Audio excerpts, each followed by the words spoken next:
Okay, let's unpack this. Have you ever felt like genuine happiness, deep peace, or true fulfillment depends entirely on a specific event unfolding just right? Or maybe meeting a particular person or achieving a certain goal, like that persistent thought, if only this happened, then I'd truly be content and everything would finally be okay. I know that thought has definitely crossed my mind, well, more times than I care to admit. Today, we're diving deep into a profound and frankly quite radical idea. It suggests that reality, and indeed our very true nature, is inherently perfect and blissful right here, right now. And perhaps even more surprisingly, any sense of suffering, lack, or discomfort actually stems not from reality itself, but from how we relate to our experiences. So our mission in this deep dive is to thoroughly explore this fascinating concept, to debate its nuances, really dig into some everyday examples, and see if we can maybe find a practical shortcut to being truly well-informed on what it might actually mean to experience consistent peace and joy, regardless of what's happening around us. Get ready for a lively, authentic discussion, because these are big ideas, ideas that might just challenge some of our most deeply held assumptions about happiness and well-being. What's truly fascinating here is how fundamentally this idea challenges our ingrained assumptions about where happiness, security, and well-being actually come from. From a very young age, we're conditioned, almost instinctively, right, to externalize our quest for contentment. We're constantly looking outside ourselves to achievements, relationships, possessions, future events for the things we believe will finally complete us or make us feel whole. But this perspective, this entire philosophical framework, invites us to do the opposite, to look inward. It asks us to examine what it refers to as the conditions in mind that we unconsciously place upon our experience of life. It suggests that our natural default state isn't one of striving or lacking, but one of inherent bliss, a fundamental, unshakable perfection. From this viewpoint, everything else we perceive as suffering, struggle, or dissatisfaction is, in essence, a distortion, like static on a perfectly clear radio signal. So the core tension we'll really be digging into today is this profound conflict. Between our deeply held, often unconscious perception of reality as conditional meaning, it needs specific things to be right or fixed before we can be happy taste, and this truly radical idea of innate, unconditional perfection existing always. We'll be drawing from deep reflections on consciousness and the very nature of reality itself to guide our conversation, looking for those aha moments that can truly shift perspective. So let's jump right into the foundational concept, because it's pretty mind-bending. It might require us to really stretch our understanding of what perfect even means here. The core of this idea revolves around what we can call the pure observer effect, or the notion that reality is perfect as it is now. Now, just hearing pure observer effect, what does that even mean? Are we talking about simply sitting back, disengaged, and just passively watching life unfold? That doesn't quite sound like a fulfilling way to live, does it? That's a great question, and it's common initial reaction. It's definitely not about passive inaction in the way we might normally think of it. When we speak of the pure observer effect, we're referring to a very specific state of non-interference. It's about not doing anything mentally, emotionally to either affirm or deny the fact that reality is perfect as it is now. Crucially, it's not about trying to actively convince yourself that things are perfect, especially when they might appear really challenging on the surface. Instead, it's a profound letting go of the need to argue against that inherent perfection, or to try and manipulate reality to make it perfect according to our mental blueprint. The central premise, which truly has the power to transform if we can grasp it, is that the true nature of reality, and indeed our own individual essence, is inherently bliss. This bliss isn't something you acquire, like a new skill, or something you earn through good deeds or hard work. It's not conditional on external factors or achievements. It just is, you know? It's a fundamental, ever-present quality. So it's not something we have to get or earn. It's simply there already. That's a monumental shift from how most of us have been taught to approach happiness, where we're constantly chasing external validation or achievements. It feels almost too simple, or maybe too good to be true. It does, doesn't it? But that simplicity is part of its power. Let me offer an analogy that might help clarify this. Imagine the sky. The sky is always inherently blue. You know it's blue, even if you can't see it right now. Now, sometimes thick gray clouds roll in, covering everything from horizon to horizon. They might bring storms or just a dull, overcast day. From our perspective on the ground, the blue sky seems to have vanished completely. But has it really? Of course not. It's still there, expansive and unchanging, just beyond those clouds. But clouds are like the conditions in mind we place on our experience, temporary, changeable, often obscuring. They can feel very real and impactful in the moment, absolutely. But the blue sky, that consistent, expansive, ever-present blue, represents our true nature, which is this inherent bliss. It remains, regardless of the atmosphere conditions of our thoughts and emotions. That analogy resonates, yeah. The clouds are temporary, always shifting, but the blue sky is always there, unchanging. It puts things into perspective. So applying this pure observer effect means we're acknowledging the blue sky even when the clouds are present, without trying to frantically push the clouds away or pretend they don't exist. Precisely. If we connect this to the bigger picture of our lives, it suggests a profound reorientation of our entire perspective. Most of us operate under the assumption that reality needs to be made perfect, or that we constantly need to strive, fix, and manipulate circumstances to achieve some desired state of perfection. This idea completely flips that on its head, positing that perfection is the baseline. It's the default setting, the underlying truth. The pure observer aspect then implies a radical detachment from the need to manipulate, control, or even judge what is. It fundamentally means I need not do anything to deny the fact that reality is perfect as it is now. It's about letting go of that incessant internal struggle, that constant commentary of this shouldn't be happening or I need to change this, that mental resistance against what appears in our lives. The implication is quite radical. If reality, in its deepest essence, is already perfect, then our constant striving for a future perfection is fundamentally misplaced. We're essentially looking for something that's already here, trying to build on a foundation that's already complete and, well, doesn't need our input to be whole. But wait, hold on.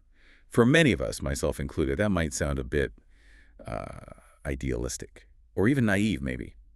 Life undeniably throws curveballs, massive, difficult curveballs. I mean, how could someone authentically say reality is perfect as it is now when they're facing genuinely difficult circumstances, like a serious illness, the loss of a loved one, or, crippling financial hardship? It feels almost dismissive of real, profound human suffering, as if we're supposed to just ignore it or pretend it's not happening. Help me understand how this concept actually handles the undeniable presence of real-world pain and difficulty, because that's a massive hurdle for this idea, for me. That's a crucial and entirely valid question, and it speaks to the very heart of the human experience. It's absolutely not about denying the experience of suffering. This idea doesn't suggest that difficult situations aren't difficult, or that pain isn't real, or that loss isn't profoundly impactful. No way. Rather, it offers a deeply insightful explanation for the origin of that suffering, stating very clearly and directly, it is only the conditions in mind placed upon consciousness that distort the true nature of reality, which is bliss. So suffering isn't the inherent nature of reality itself, then, but a result of something we impose or do to reality with our minds. It's not the event, but our interpretation of the event. Exactly. Consider these conditions in mind as essentially the beliefs, expectations, and interpretations that our personal identity, what we typically think of as me, the self we identify with, the person in mind, imposes on reality. We inadvertently construct an elaborate mental framework, a sort of internal blueprint or rule book of how things should be. We tell ourselves stories like, I can only be truly happy if I get that promotion, or I can only feel at peace if this relationship unfolds exactly as I want it to, or my life must look a certain way to be fulfilling. These conditions become the lens through which we view everything. And when those conditions aren't met, when reality doesn't align with our mental blueprint, that's when the trouble starts, right? That's when we feel that intense disconnect, that frustration, that disappointment.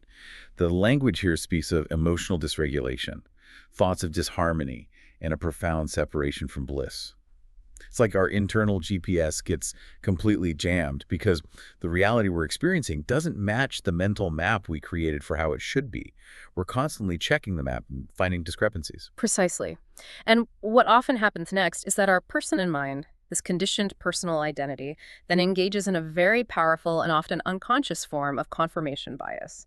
It actively looks for and finds evidence that its conditions aren't being met. If your happiness hinges on promotion, every perceived slight at work, every challenging project, every moment of uncertainty becomes a further proof that your condition for happiness isn't being fulfilled.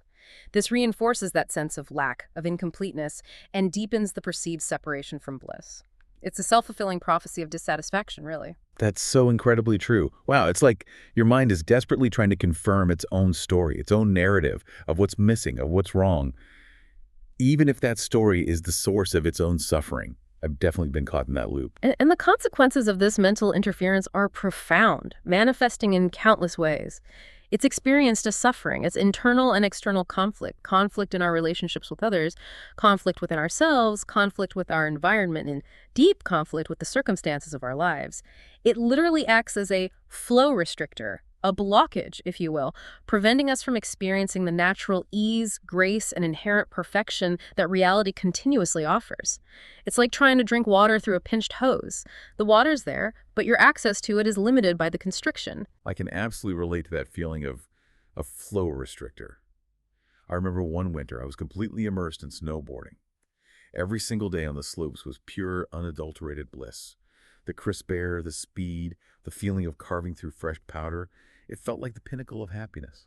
Seriously. And then as the season was clearly winding down, the snow melting, the days getting warmer, I started feeling this intense, almost overwhelming sense of loss, a profound sadness. I desperately wanted the season to last forever, and when it didn't, I felt like something essential was being ripped away from me. It wasn't just about the snowboarding itself, it was about the feeling I'd associated so completely with it. Now, looking back, I realized that was an illusion. My bliss wasn't dependent on snowboarding. It was just something I experienced with snowboarding. That sense of loss was me placing a huge unspoken condition on my happiness. If snowboarding ended, so did my joy, I thought. That's a perfect personal reflection, beautifully illustrating the core point. The idea states very clearly that you are perfect as you are beyond these conditions. It's the personal identity, that conditioned self, which is not our true identity, that generates these illusions of separation from bliss. This personal identity is a construct, a temporary persona built upon beliefs, expectations, conditional narratives, and learned responses. When we identify solely with it, when we cling to these mental constructs as who we truly are, that's when we inevitably experience conflict and suffering. Our true identity in this framework is pure consciousness, inherently blissful, whole, and utterly complete. The personal identity is much like a costume we wear for a particular role in life, and we often mistakenly believe that the costume is the actor rather than just a temporary garment. So if the suffering fundamentally comes from identifying with this conditional, temporary personal identity, how do we know when we're doing it? How can we spot it in ourselves? And even more importantly, how do we stop? That's the real practical challenge, isn't it? Because for many of us, this personal identity is all we've ever known. Indeed, that's precisely the challenge, and it's where the path to release begins. And here's where it gets really interesting, perhaps even counterintuitive to our modern sensibilities. If suffering stems from these conditions our minds place on reality, how do we release them, dissolve these self-imposed limitations? The answer, at first glance, might shock you or even sound like an abdication of responsibility. Do nothing. Do nothing. My immediate gut reaction is, how can I fix anything? How can I improve my life? How can I overcome challenges by doing nothing? It sounds a lot like giving up or becoming completely passive and disengaged, letting life just happen to me. Our society constantly tells us to do more, achieve more, fix more, so doing nothing feels deeply unsettling. You're right. It's not about passive inaction or giving up in the conventional sense of becoming apathetic or lazy. No, this doing nothing is a very specific, conscious release of the intense mental and emotional need to try to change, control, or manipulate reality to fit our expectations. It's about relaxing into the flow of what is, rather than constantly pushing against it. Practically, this means a shift in how we relate to our internal world. It means not identifying with those incessant thoughts that appear in your mind suggesting that you, or reality itself, aren't perfect as you are now, or that something needs to be other than it is. It also means allowing emotions, whatever their flavor, to be released without immediately labeling them as negative or positive, and then trying to suppress, amplify, or escape them. When observed without judgment or identification, those thoughts and feelings, surprisingly, appear to disappear as they do not represent you.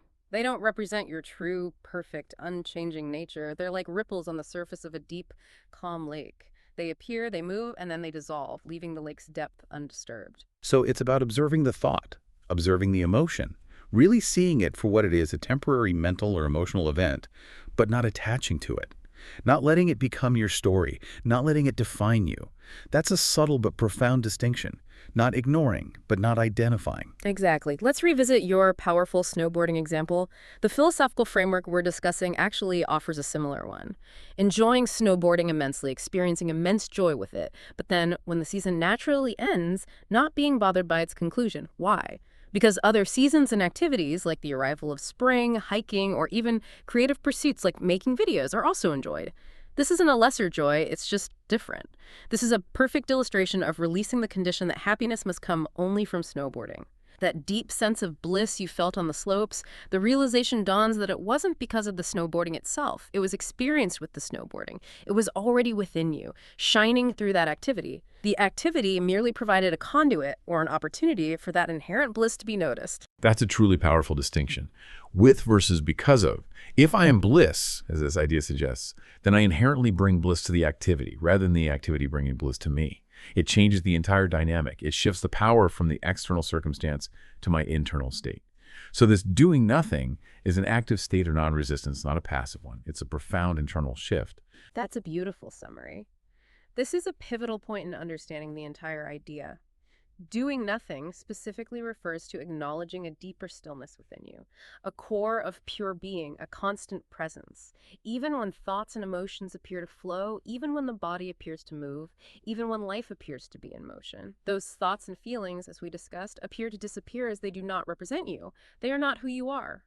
This requires a radical shift from active interference and manipulation to pure, unadulterated observation. It's recognizing that we are bliss, regardless of external circumstances or internal fluctuations. When people are asked where love, happiness, peace, or bliss are experienced, the common initial answer almost always points to external causes, right? Oh, I feel love because of this person, or I'm happy because of this promotion, or I feel bliss because I snowboard. If you inquire deeper, if you gently probe that experience without shame or condemnation, the answer that invariably emerges is within. In other words, love, happiness, peace, bliss, fulfillment are all experienced within you. They are experienced with the person, with the environment, with the activity, not because of them. This is the fundamental reorientation we're talking about. So a question for you, our listener, to ponder right now, perhaps even take a quiet moment to truly consider. Could you experience love, happiness, peace, bliss, fulfillment, even in a subtle way without a specific external condition being met? Could it be a state rather than an outcome? That's a challenging question for many people, myself included, because our entire lives, our culture, our conditioning has taught us that external conditions are necessary for these states. We're constantly pursuing that next goal, that next experience. But even with that understanding, that inner voice that wants to do something, that wants to fix things, solve problems, or chase new goals, it can be incredibly persistent. It feels like an uphill battle against deeply ingrained habits. So for the everyday listener, what are the practical steps? How do you actually do this doing nothing in the midst of a demanding life? That's where the inquiry deepens, to truly do nothing in this profound sense, to gently release those deeply ingrained habits of interference. We often need to inquire into who the I is that is doing, thinking, feeling, or striving. The idea proposes a simple yet profound line of questioning. Who has the thought? Who has the belief? Who is relating to emotions or an environment or a person or a circumstance? And the immediate reflexive answer for most of us is always I. I think, I feel, I relate. It's so fundamental to our sense of self. Exactly. The obvious immediate answer is I. But then the inquiry goes deeper. We ask, what exactly is that I? If you were to say, well, I is this person who loves to snowboard, who enjoys conversations while walking in one of his favorite parks up north, and who is enjoying having this conversation right now, then we recognize those are what we call attributes of I, or an identity construct of I. They are descriptors, preferences, temporary roles, yet they are not the fundamental, unchanging I itself. So the I that loves snowboarding or enjoys talking in parks or worries about a deadline, those are just roles or attributes or temporary states, not the fundamental me. This is where it gets really interesting. This implies a formless aspect of ourselves, a core essence that transcends and exists beyond the personal identity we've meticulously built and presented to the world. We are more than our resume, more than our social roles. Precisely. The very capacity to say, I can identify with an identity construct or a personal identity inherently means I transcend that personal identity. If you can observe yourself as a person who loves snowboarding or a person who feels anxious, then the observer must be something beyond the love of snowboarding itself or beyond the anxiety itself. You are the awareness, the consciousness in which that personal identity with all its attributes and feelings appears and plays out. This capacity to form a personal identity and then, crucially, to reform the personal identity highlights our true nature as something far beyond these temporary changeable forms. We are the canvas, the infinite space, not merely the ever-changing painting. That makes profound sense. We're not static beings. We can change, we can grow, we can shift who we believe ourselves to be. Our identities are fluid. But this brings up a very practical problem. What if our personal identity is currently formed in a way that generates suffering? End quote. The source material points out that we can reform it, but if we're supposed to do nothing as you just explained, how do we actively reform this identity without doing something? It feels like a genuine contradiction. It feels like I'm supposed to do nothing but also reform myself, two seemingly opposing action. That's an excellent point, and it's a crucial distinction that often trips people up. The doing nothing isn't about remaining static or never evolving or never making choices. Not at all. It's about letting go of the effortful striving, the desperate struggle, the mental pushing and pulling to force yourself to be something you're not, or to force reality to be something it isn't. The reforming of identity in this context is not about adding new conditions, but about releasing the old ones. And the inquiry itself, who am I? Where do I spring from? That is the doing. It's an internal, active process of releasing identification with the limited, conditioned self and re-identifying with your true nature. This inquiry, this deep internal questioning, leads us to the deeper truth. We realize that we transcend the appearances. The I that was snowboarding, the I that will be making videos later, the I that feels happy, the I that feels sad, that fundamental I remains the same, an unchanging awareness. And then the deeper inquiry. Where do I spring from? When you truly allow that question to resonate in a state of quiet openness and that silence beyond the chatter of the mind, something profound is experienced. Immediate bliss, immediate love, immediate peace, immediate fulfillment, immediate happiness. These are not intellectual conclusions, but direct felt experiences. They are recognized as your inherent nature. So it's like peeling back the layers of an onion, not to find nothing, but to get to the very core of who you are, and that core, that fundamental essence, is pure joy, pure contentment, pure love. Not a joy that depends on anything external, but a joy that simply is, that underlies everything. That's an incredibly profound concept. Yes, that's precisely it. That core essence, that sure foundation, is our true identity, which is described in various spiritual traditions, like in Vedanta, as Brahman, essentially meaning pure existence, consciousness, and bliss. It's not a theoretical concept or a philosophical abstraction. It's presented as a real experience, the realist experience of true nature. This realization, this deep embodied understanding, means you have no problem, that there is no problem with you. You are perfect as you are now. This isn't just a hopeful statement. It is presented as absolute reality. It's the profound acknowledgement of a spiritual truth that frees us from all self-imposed conditions and the suffering that arises from them. It's a liberation into what you already are. It's a huge psychological and spiritual shift from I need to become perfect to I am perfect and always have been. So what does this all mean for our daily messy lives? If we are bliss, if we are already perfect, then what? Does that mean we just float around in a state of perpetual serenity, never striving for anything, never taking action, never caring about what happens? How does this profound idea translate into the actual, very real struggles and joys of everyday existence? That's the critical bridge we need to cross, and it's a very practical inquiry. If we are this pure, unconditional bliss, then what changes? It means that bliss permeates everything that you do, love permeates everything that you do, happiness permeates everything that you do. It's not about being passive or disengaged. It's about approaching life from this state of inherent completeness, rather than constantly trying to get to it through external means or constantly trying to force it through our actions. The contrast here is stark. Instead of continually trying to fix the appearances or the people, the environment, the circumstances, or even yourself, from a place of perceived lack, the approach shifts to one of pure observation. You come to realize that, from this deeper perspective, none of these need any fixing at all, as reality is perfect as it is now. This isn't about ignoring problems, but seeing them without the additional layer of mental distortion. It transforms your role from a frantic manipulator to an appreciative witness. It's akin to a spiritual perspective that suggests, I do not interfere with this delightful play of existence. Existence is playing itself out, so I do not interfere. I simply experience it. You experience it fully because you, too, spring from that same sure foundation beyond limitations. You are part of the play, but not bound by its temporary dramas. So it's about shifting from being a participant who desperately tries to control the game to being a depreciative observer of a delightful play. That sounds incredibly liberating.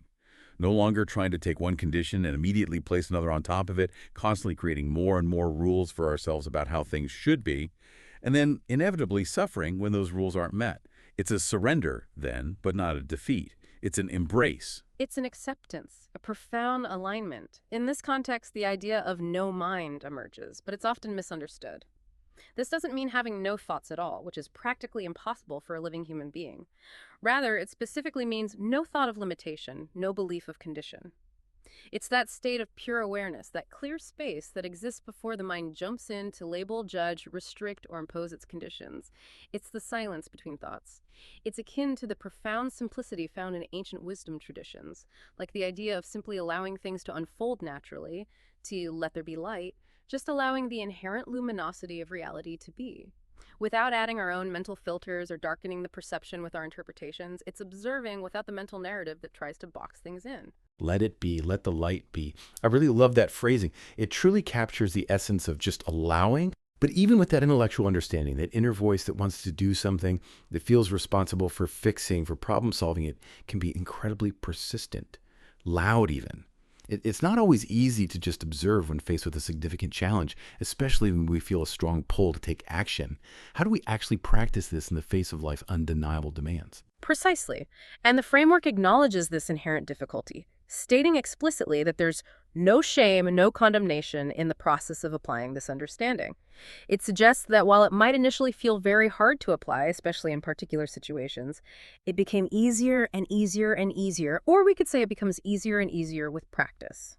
It's not an instant switch, but a gradual unfolding. This is where practices like meditation, specifically something like Vipassana meditation, are mentioned as being incredibly helpful. They provide a structured way to train the mind to acknowledge the void beyond the thought or no thought, to gently disidentify from the incessant stream of thoughts and emotions, and instead to simply rest as I am bliss. It's a mental exercise that strengthens the muscle of pure observation, allowing us to perceive that underlying stillness and perfection. So it's like exercising a muscle in a way. The more you consciously practice non-interference, the easier it becomes to simply be, to rest in that inherent bliss. Even as the world around you continues to churn, that makes it feel much more accessible, less like an unattainable ideal. Exactly. And the experience can be quite profound and deeply transformative. The source material describes experiencing ecstatic bliss during meditation, so profound and all-encompassing that at one point the thought arose, why do you need to then go snowboarding? Why do you need to then have this relationship or make videos? This thought isn't a judgment against those activities, but a deep inquiry into their perceived necessity for happiness. The key here, though, is not to judge this thought or any thought, but to simply observe it, let it pass, and not let it generate further interference or new conditions. It's a beautiful, direct example of how bliss isn't dependent on external activities, but simply permeates them, existing prior to their occurrence. It reveals that the desire for the activity itself often springs from an already existing state of bliss, seeking expression. That's a truly powerful realization, that the profound bliss you might find in deep meditation isn't separate from the bliss you can experience doing everyday things. It's not because of snowboarding or a relationship, but with snowboarding, with a relationship. This insight then naturally dissolves those confirmation bias-based beliefs that tie our happiness so rigidly to specific external outcomes, which is such a common and often painful trap for so many of us. We spend our lives thinking, if only I get X, then I'll be happy. But this perspective is saying you are happiness. Therefore, X can simply be a delightful, joyful expression of that inherent state. It completely flips the script on what it means to desire and to find fulfillment. And this brings us to the profound ripple effect. When you genuinely experience yourself as this unconditional love, happiness, peace, and bliss, when that realization moves from an intellectual concept to a deeply embodied truth, it has a truly transformative impact on your external world. The idea suggests that people appear to transform, environments appear to transform, circumstances appear to transform. This isn't about magically manipulating others or external situations. It's about how your inner state, your inner alignment, shifts your perception and interaction with the entire world around you. You essentially radiate yourself outward. Your inner state, your inner harmony, profoundly influences and shapes how you perceive and experience everything. It's like putting on glasses with a different tint. The world outside hasn't changed, but your experience of it is completely different. So it's not about changing others or situations, but about changing your internal state, which then naturally changes your experience of them. If you're coming from a place of deep inner harmony, then everything around you feels more harmonious, more aligned. That makes a lot of sense. And this isn't some abstract, disconnected concept. It's presented as a five-sensory, integrated experience, the perfect play of existence, or the delightful play of God that you're witnessing and participating in, but no longer desperately trying to interfere with or control. This also has a direct link to desire, doesn't it? Our relationship with what we want. Yes, very directly. Let's take that snowboarding example again.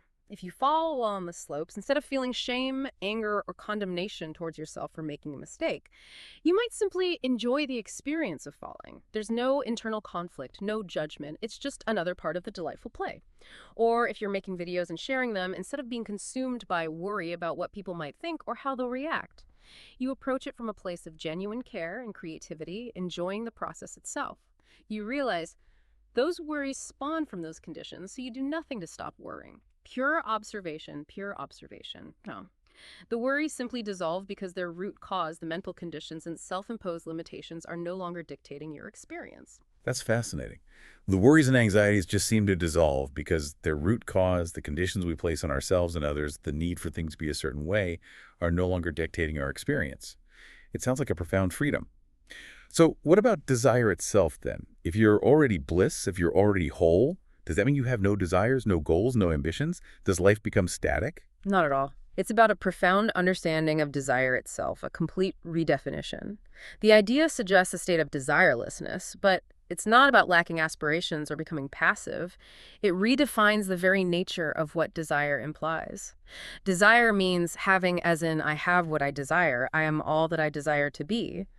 It's a recognition that from the perspective of your true nature, you are already complete, perfect, and whole. You are already all that you desire to be. Therefore, the striving, the sense of lack, the feeling of incompleteness that usually accompanies desire, all that dissolves. Your desires then arise from a place of fullness, of overflowing creativity, rather than from a place of need or deficiency. So it's about realizing that you're not lacking anything you desire because you already are the essence of it, the source of it. That's a huge psychological and spiritual shift from thinking, I need something, to I'm the source of what I'm seeking. Exactly. When you acknowledge that you are what you desire to be, that you already have what you desire from the perspective of your true infinite nature, then suffering ceases, the illusions of mind cease, and reality is experienced through pure observation, perfectly as it is now. Ultimately, this leads to a state of profound natural harmony. By remaining as you are, as this unconditional bliss, everything appears to be in harmony with me. I appear to be in harmony with all.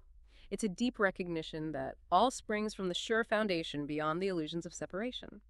The final message is one of seamless integration and interconnectedness. Existence is real as love, happiness, peace, bliss, fulfillment, appearing to play out more so with increasing frequency on a continuous basis as harmonious relationships, as harmonious life experiences with people, environments, circumstance, and information. It's a life lived as an expression of what you already are. Hashtag outro. So what does this all mean for us, our listeners, and for how we navigate our lives? We've taken a truly deep dive into an idea that profoundly challenges our very notions of happiness, suffering, and even who we believe ourselves to be. From understanding the radical pure observer effect and recognizing that reality is perfect as it is now, to transcending our often limiting personal identity and then finding that doing nothing in a very specific active sense is often the most profound and transformative action of all. It's certainly a lot to mull over and integrate. We've traced the journey from identifying the often hidden source of our suffering in the conditions in mind we place on life, to understanding our true nature as pure unconditional bliss, and then seeing how that profound understanding has a beautiful harmonious ripple effect on our entire world, changing not what happens, but how we experience it. It truly brings home the idea that bliss isn't something external to be acquired or earned, but an internal, unconditional state that permeates everything we do once we remove the mental filters. Yeah, and if we connect all of this to the bigger picture, the profound implication is that our lifelong, often frantic search for fulfillment might have been fundamentally misdirected. What if the very act of constantly seeking happiness outwardly keeps us from recognizing its constant inherent presence within? This raises an important question for you, our listener, to carry with you and genuinely inquire into. Could acknowledging your innate perfection, your inherent completeness, even for a moment in your day, could that truly transform the way you approach your daily tasks, your relationships, or even your biggest challenges? What if the greatest act of control, the most powerful way to shape your experience of reality, is simply letting go of the need to control anything at all? It's something to reflect on, to gently inquire into, and perhaps, to experiment with as you move through your own increasingly harmonious life experiences.